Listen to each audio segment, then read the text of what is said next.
Well, good morning. We have some issues with RV, so we're going to have to take it to Alliance.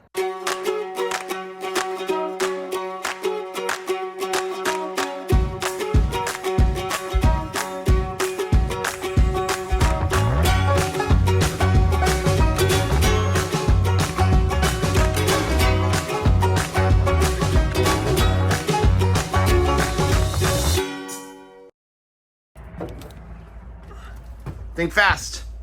Wah! Start marking.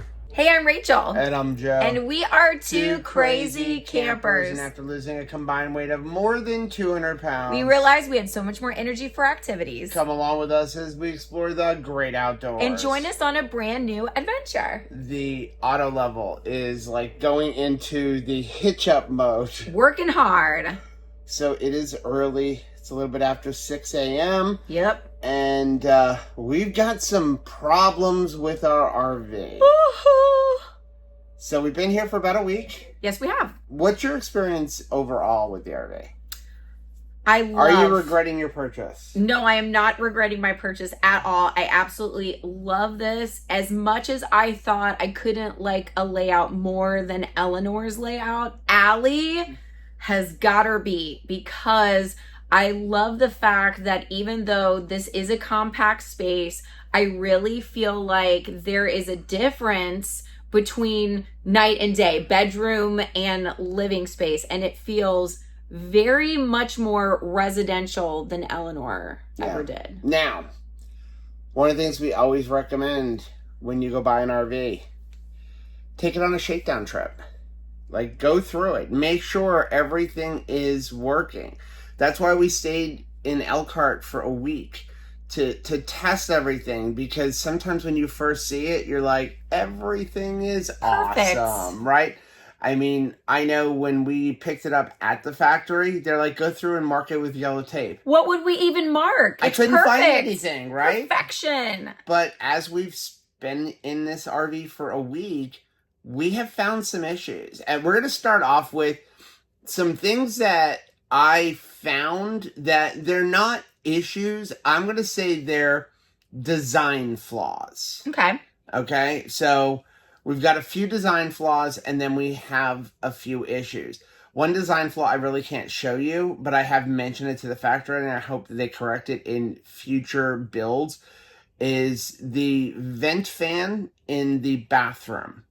So the bathroom has a small vent fan, and that's all you really need because you have two ACs here anyway. So you don't really need a max air fan. The problem is we're in Florida, and It rains a lot. A lot. And that means you can't have the vent fan open when you take a shower if it rains. So it needs a cover. So I did run to the store and I bought a cover, but I don't have any Dicor with me. So I'm going to ask the factory if they can just kind of screw it on. But my suggestion to the factory would be you need to basically include a cover. Like in all builds, it should have a cover, or put a max air fan. But I don't think it needs a max air fan. The other issue with that fan is to turn it off and on, there's no switch on the wall. There's a little push button. Right. So if you're short, you're not going to be able to turn on your vent fan. I did have to kind of do a tippy toe thing. I'm not short by any means, but I think that it is a little bit difficult to turn it on unless you're tall. Yeah. There was a couple of other design flaws. Oh, let's just go walk through and let's show you. Okay, so first of all, I just want to say I'm glad that I don't have the responsibility of designing these trailers, because I don't think that you can think ahead for every single need of every single person. Like, for instance, probably other people are not married to a tornado. Most people are married to human beings. I resemble that. You absolutely do. So one thing that we noticed is this is so close. Now, if I am calm and I take my time with things and I don't treat a travel trailer like a house, then I'm going to be a little bit slower and more careful. But Joe has no differential between RV and house. So he's going to open this really, really hard and bang. It's going to hit. It's going to slam against it. Now, I am going to say, I don't think there's really anything they can do about that. Right. The only thing I would think that you could maybe do is eliminate this door handle altogether and put like a pull knob and then have magnetic latches on the door. But just, I don't think there's any way because, or make the pantry smaller. If you made the, like, not as deep, because then the door would swing open more, but I don't want that either. I don't want that so either. It's just something that you're going to have to be careful with because, yeah, that door handle will hit. While we're in the closet door, if you go ahead and open it back up, this is another, it's a design flaw that I think won't affect most people. Right. So, this right here is your breaker panel. So if you open this up, there's your circuit breakers. And then this one right here is your 12 volt. So here's the problem. And again, it's not a problem for most people. If you need to get behind this breaker panel, which I do for my inverter install, it doesn't come out easily because of the door, because this door doesn't open up all the way. Super easy fix in future builds. Put this over here and this over here. Then this would pull out easier. So we're going to show you everything we've got yellow tape on, but just know ahead of time that this is mostly cosmetic, super nitpicky things that I wouldn't ordinarily be like super ticky-tack. Like, I don't want you going through my residential house and noticing things like the fact that this was hung slightly off kilter. Like, so you really have to look for it. I noticed it because I was sitting at that table and it seemed like the blind was wrong, and now that I'm looking, the blind is wrong. If you look, the blind's kind of crooked. Right, it's kind of askew. Okay, but this side is a ½ inch off from the other side. Right. If you measure it from the ceiling.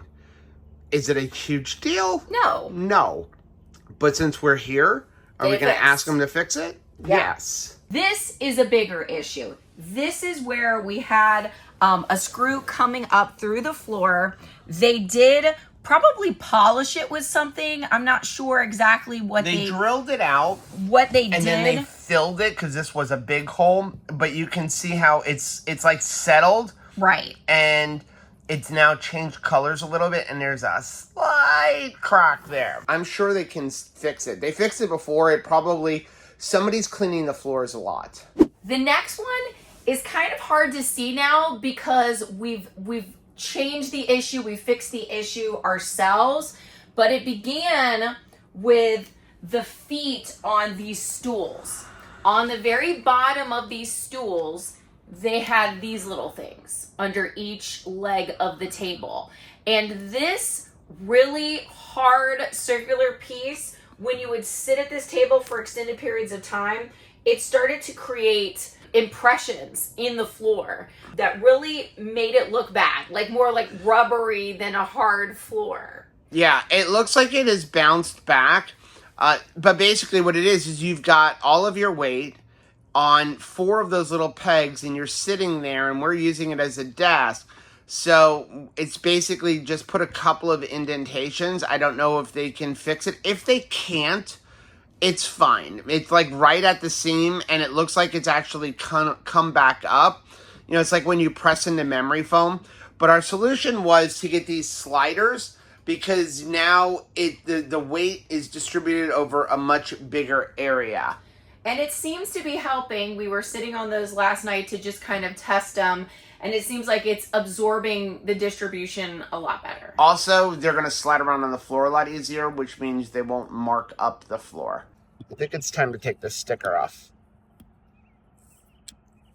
Oh, yeah. Do you get satisfaction from peeling stickers off? I love to peel stickers off. Except for, I don't like it when they come off in more than one piece. Another one of the issues that we have is on this stove. I'm really excited about having this stove. However, pull it out. It's on like gas struts, which keeps it closed, but sometimes it can be hard to get out. Anyway, if you look down here, do you see what the problem is? We're from Florida. We're not used to that. So anyway, what's the problem with this? Well, the problem is there's no pan there. If we were to cook burgers on this grill, all the grease is going to drop down on our campsite. So I'm sure it's an easy fix. I have a feeling there's just supposed to be a pan. This is not Alliance's fault. This is really the fault of the manufacturer of the grill, which is Greystone. But yes, Alliance should have noticed that it was missing, but it still comes down to this is Greystone's fault. I like your little tape arrow you got here. Okay, so this one is hard to see in the light. And again, these are nitpicky things. But if we turn off the light, you can see there's like a bump here. And there's a little crease. And then same thing, there's like a crease there. And then down on the bottom, it's peeling up like just a little bit. So again, they're nitpicky things. But while we're here, we might as well get them fixed. This is the best time to notice all those things. You know, when you're buying a trailer and you're doing a walkthrough, maybe you're bringing an RV tech with you, it's important to notice every little thing so that if you can get it repaired, you go ahead and do that. Let's move into the bathroom. On a side note, can you please tell me why they have a light that stays on a television when you turn it off? It's kind of annoying. All right, this is not a vanity thing. This is a making sure everything is on properly thing in the morning. The one thing that Eleanor had that Allie doesn't is mirrors by our cabinetry. So there's kind of some reflective glass on it, but it doesn't give you a clear mirror-like view. And when I go in the bathroom, there's a nice mirror there, but I can't see anything from the top down. So I like to just make sure everything looks like it should, you know, take a look at the back, make sure I didn't sit in something. I'll take a look at your back. Make sure I didn't sit in something. So we went ahead and got these off of Amazon. We put them up with command strips. We didn't even use the strips. It came with BHB tape. That came with it because I want to VHB tape. I want to make sure though that if for some reason we need to replace these, I'm not going to do any damage to the wall. So I felt like this was a better solution. So these are acrylic. They're not glass. They're not going to break. If they scratch, you can pull them up. That's why we use the command strips. And they have them in different sizes, like 6-inch, 8-inch, 12-inch. And I think they have a bigger size too. These were the 12-inch ones. At first, you were concerned. You didn't think it was going to work. I didn't think it was going to work, but I'm very pleasantly surprised. And we just hung it according to me, even though Joe's a little bit taller. I want to just make sure that we could see everything. 3 probably would have been enough, but we had 4. 4 came in a pack, so why not just put them all up? And the best part is it's like $14. We have a little bit of a haunted house, creepy door thing going on. And though Joe may not admit it, here we go. The door is a little bit annoying. Are you willing to admit that it is definitely an adjustment? You do have to be more patient. Maybe this is a good thing. It's training you to slow down a little bit, because if I'm cleaning in here, if we're moving in and out in the morning, just like what you saw just now, we had to do a little bit of a dance to get on like the opposite sides of one another. I will admit that it's a little bit of an adjustment. I still think that it's worth having the door because there's no way to do a pocket door. And so if you want this layout and the compromise is the door, I think you're fine. But it is a little bit of adjustment simply because we're not used to it. Now, here's another funny adjustment. So I actually like to shave in the shower. And like at home and in the old RV, what I would do is I open up the shower door, I open up the shower curtain, and I look in the mirror because the mirror is always right across. However, not anymore. I can't do that, like, because the shower's there and the door's there. So there's, like, that's my compromise. I had to adjust. You have to adjust to the door. So since we have opened the door and we're in the bathroom, let's take a look at the concerns we have here. So we didn't notice this until the first time we had to pee inside of Allie, and that is there is some chips right here. and it's just a little bit rough. Well, there's a gouge. And it needs to kind of be smoothed out. The gouge, they're just going to fill in, send it with the chip. The only reason the chip concerns me is because if water gets in, it's going to all swell up. And then also back here, it just needs a touch more caulk. While we're in here, let's go ahead and show you. See this button? That's the fan button. But again, let's see you do it. Because, yeah, you're 5'7" and a half. And you're on your tippy toes trying to press the button. So, yeah, what my suggestion would be, just like on our Grand Design, put a switch over here. You know, the other thing that I would say while we're at it, we tend to, you come in at nighttime, go to turn on the light, and we always hit this. Every time. I'd like to see this moved away from the door. So you reach in, hit the light switch, don't have this here. So down here on the bottom, they need to caulk this from the inside because we're getting water coming out of the shower onto the floor. I am going to say you can see how like that shower curtain bows. I don't remember our old one being that loose. Maybe it's me, but I don't remember it. But it is a little loose on the bottom. I'm going to mention it when we bring it to them, but I think it's normal. But what happens is sometimes the water kind of sprays out. But there are a couple issues inside of the shower. I know you're storing your mop in there and you don't want to open it, but you need to open it because this one's a little bit of a bigger issue. And that is down here, this is bowing out. Like it's bowing out and I'm worried water is going to get up underneath and go in. I'm pretty sure there's a rail up here, but we need to fix this right here. All right, so I will say this has nothing to do with Alliance. This is not Alliance's issue, but new towels. I love them. But even after a couple of washes, do you get all the little furries all over the place? I get done and I notice like on my neck, I'm like, what is all of this black stuff all over my neck or navy blue stuff? Furries everywhere. New towels. I love them, but they create furries. So they have the propane line coming here and it comes over to this side and then comes up this way. And what's happening is it's so tight that I can't lift this any higher to get the propane cans off. And that is pretty much everything that's wrong. It's small stuff. It's a small stuff. And I would say most likely you wouldn't have caught this like when you were buying. No, because it really is so tiny. And, you know, again, we didn't even see the little chip in the bathroom until we used it. Like you're not going to pee in your toilet before you purchase the RV. Yeah, there's a chance you may have noticed the valens. The floor thing, obviously we noticed the floor right away, the divot when we were picking up the RV with the screw coming up. But as far as it like kind of settling in, there was nothing we could have really done about that. I don't think we would have noticed the countertop. I don't think you would have noticed the shower. Maybe the seam tape if you were being nitpicky enough. Maybe the valens if you were really paying attention. But again, we do always advise that you get an RV inspector because they're going to spend 6 to 8 hours. Now, I know we say to do that and we didn't do it. But we're in a unique situation. Yes, we are. And we have the luxury of staying here and really just shaking it down for an entire week. Something, you know, we've been able to have eyes on everything and be able to bring it back, which has been really nice. Whereas normally, like when we purchased Eleanor, all we had was that 24 48 hours to really take a look at it. And when you're getting it from a dealership, pulling it off the lot with all of these little issues, and then you're going to bring it back, they're going to be like, yep, going to be 2 months, going to be 3 months. Right. So we actually made arrangements with Alliance that we were going to pick it up here in Elkhart. We were going to camp here for a week.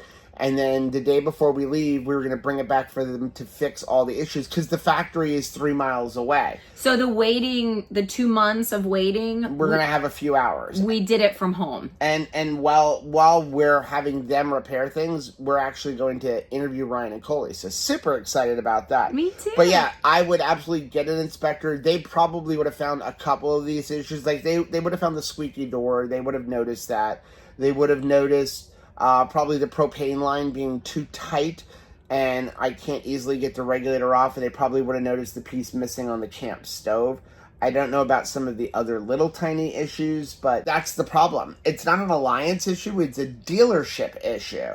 And I'm super excited for some of the things like, you know, what Bish's RV is doing, where you can actually get on the phone with the tech. I mean, every one of these things we could fix ourselves. Absolutely. Except for maybe the floor, because I don't have the epoxy. But all of these other issues, we can fix them ourselves.